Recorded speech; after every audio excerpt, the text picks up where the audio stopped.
عقیدوں کے اندر جب غلوف پیدا ہوتا ہے تو اغیار کی سازشوں کا ہم نادیدہ اور دیدہ طور پہ شکار ہو جاتے ہیں۔ اقبال نے کہا تھا کہ تو کہ نشناسی خفی راز جلی ہوشیار باش، اے گرفتار ابو بکر و علی ہوشیار باش۔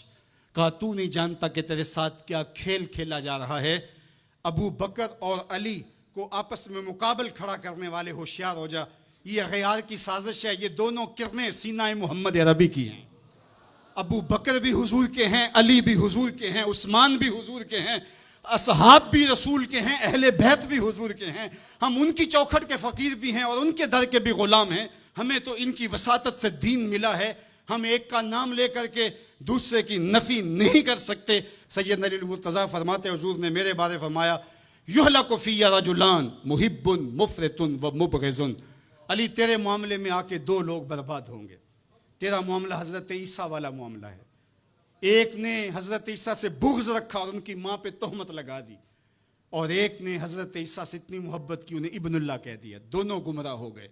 فرمایا تیرا معاملہ بھی حضرت عیسیٰ کا ہے، ایک محبت کر کے برباد ہوگا، ایک بغض رکھ کے برباد ہوگا۔ ایسا نہ ہو کہ تمہیں غارِ ثور کی بلندیوں پر اپنے کندھوں پہ حضور کو اٹھا کے لے جانے والا صدیق بھی دکھائی نہ دے، اور تمہیں جو ہے وہ دشمن کے آگے سینہ تان کے کھڑے ہونے والا فاروق بھی دکھائی نہ دے، اپنا سارا مال حضور کی راہوں میں خرچ کر دینے والا تمہیں عثمان نظر ہی نہ آئے۔ اور ایسا بھی نہ ہو جانا کہ علی کا نام لیا جائے تمہاری طبیعت میں بے چینی آ جائے، تمہارے چہرے کا رنگ بدلنے لگے، تم علی کا نام گوارا نہ کرو۔ تمہیں ٹھنڈ کیوں نہیں پڑتی ہے، تمہیں تسکین کیوں نہیں ہوتی ہے؟ اور میں آپ کو امت وسط کے حوالے سے ایک ضروری بات وہ بھی بتانا چاہتا ہوں، اور وہ یہ کہ میرا اسلام، میرا دین امن کا دین ہے، قیام امن دین کے مقاصد میں شامل ہے۔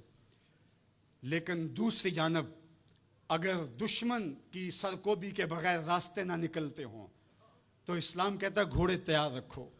اسلام کہتا ہے تمہاری تیغ براں اس کے سر کو کاٹتی ہوئی آگے بڑھ جائے، تم ان کے جوڑ جوڑ پہ مارو۔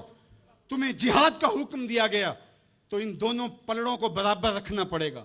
کہیں ایسا نہ ہو کہ تم امن کی بات کرتے کرتے جہاد کو ہی بھول جاؤ، اور ایسا بھی نہ ہو کہ تم جہاد کی بات کرتے ہوئے امن کا مذاق اڑانے لگو جو کہ دین کے مقاصد سے ہے، جبکہ جہاد بھی امن کے قیام کے لیے کیا جاتا ہے۔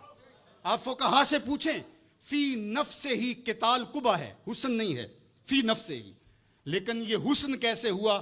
لغیر ہی ہوا، یعنی چونکہ قتال سے پھر پائیدار امن آئے گا لہٰذا یہ مجبوری قبول کر لی گئی۔ تو اصل امن ہے، امن کے قیام کے لیے جہاد کیا گیا، اور اس میں تمہارا نفس نہیں آنا چاہیے۔ حضرت علی کے منہ پہ تھوک دیا جاتا ہے، پیچھے ہٹ جاتے ہیں چھاتی سے، علی کا نفس شامل ہو گیا۔